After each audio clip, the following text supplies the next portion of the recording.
Everybody, it's Mike. I'm here in our quality control lab at Spanish Fort, and I'm wearing a mask. I apologize if it's a little difficult to hear me, but I'm sure you can read my lips. I wanted to point out the fact that our quality control team is here all the time testing products. And if we could just pan around a little bit, I want to show you how we're practicing social distancing in the lab. You can see that our scientists stay spread out. Luckily, we have a fairly spacious lab here, so we have the opportunity to spread out and keep to the CDC guidelines, which of course is minimum 6-foot distance between people, masks. In the lab, we have to wear goggles, and I got to tell you, this is not an easy thing to do all day. My glasses fog up as I talk into the mask, and these things just aren't comfortable. So these people really deserve a round of applause for working like this all day long. Now, one of the things that we've been able to do here is stagger our scientists into 3 different shifts. And that allows us to have fewer people in the lab per shift, but still get the same amount of work done. It allows us to spread out a little bit. I thought I'd show you a few instruments while I'm here. This is a GCMS. This is kind of the workhorse of our laboratory. And this is a device that allows us to separate complex mixtures into their individual components. And then we're able to identify the components and quantify the components. So know how much of each component is actually in a complex mixture, like an essential oil. The workhorse of the instrument itself is actually inside this chamber. This is called the chromatographic. And it's called a column, but it's actually a circular coil. Here I have one outside of the instrument. It looks like this. This coil is actually made up of 60 meters of very fine hollow tubing. And I think you can kind of imagine, without me going into the scientific details, that if I put a mixture of molecules in here and they start to flow through this column, by the time they come out the end, they're separated because they're kind of teased apart. And that's because the heavy molecules move a little slower than the small light molecules. So the light ones come out first, followed by the heavy ones. And the result is a completely separated mixture. So these are really incredible devices. If you could pan around, you can see we have a whole suite of them, and they're used all the time. Let's go over this way. They're actually robotics.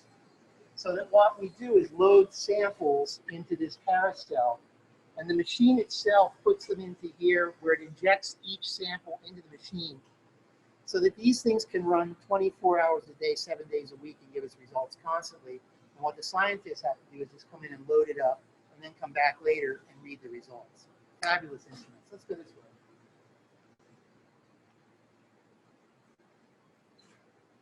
I wanted to introduce our Executive Director of Quality Control. This is Paul Hansen.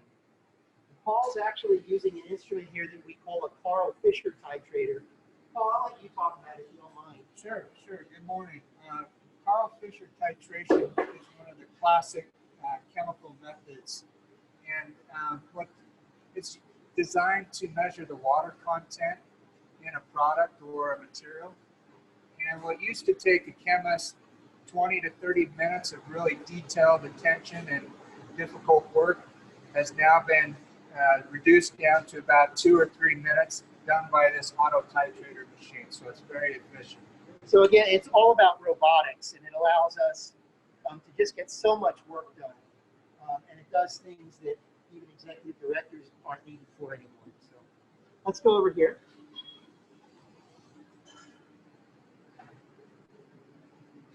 Just wanted to very quickly show you these 2 instruments. These are actually combination instruments, and what they measure are refractive index, which is how much a sample bends light rays. It also measures density, and it also measures something called polarimetry, which is how much a sample rotates a beam of polarized light. And these are very, very quick ways for us to identify compounds and make sure that what's in an oil is supposed to be in the oil, and to make sure that there's nothing in there that shouldn't be in the oil. So again, it's just another system that we use to ensure that we have high quality oils. Over here is one more. This is called a Fourier transform infrared spectrophotometer. I know that just rolls right off the tongue. We abbreviate it as FTIR. And this gives us kind of a detailed fingerprint of all the molecular bonds in a sample. And again, it provides a very high level of detail for us to ensure that we have the compounds that we need and to make sure that we don't have any compounds that we don't need in our products. So follow me this way. I want to show you one more. Oh, I just scared someone away. These two instruments are two of my favorite. These are called inductively coupled plasma mass spectrometers, or ICP instruments. And what they do is measure the amount of metals in a product. So usually we don't want any nasty metals like lead, cadmium, mercury, things like that. And this is how we make sure that they're not in there. These are some of my favorite instruments simply because they're so incredibly sensitive. These will measure metals down to the part per billion with a B level. To put that into perspective, people claim that that's like finding one bad drop of water in an Olympic-sized swimming pool. I'm not really sure, never measured that. The one thing I do know is that 1 in a billion is about 1 second in 37 years. So just think of the incredible sensitivity that these instruments have. Now, if you walk with me this way,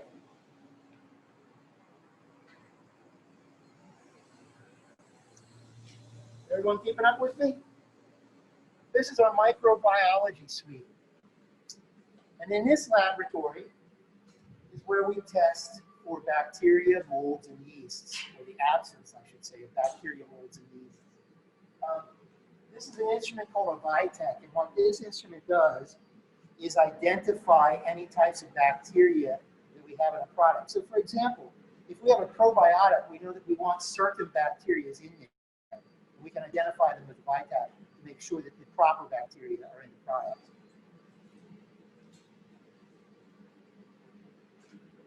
This is an instrument called a tempo, and what it does is count the number of bacteria, believe it or not, in a sample. So we'll know if there's 1,000 bacteria, or 10,000, or 1,000,000, or whatever the number is. And that really helps us to set our quality limits and adjust our limits accordingly for each product that we make. So I hope you found this interesting. I'm going to turn it back to you, Prasad. I've got to get this mask off. It's killing me. Take care, everybody.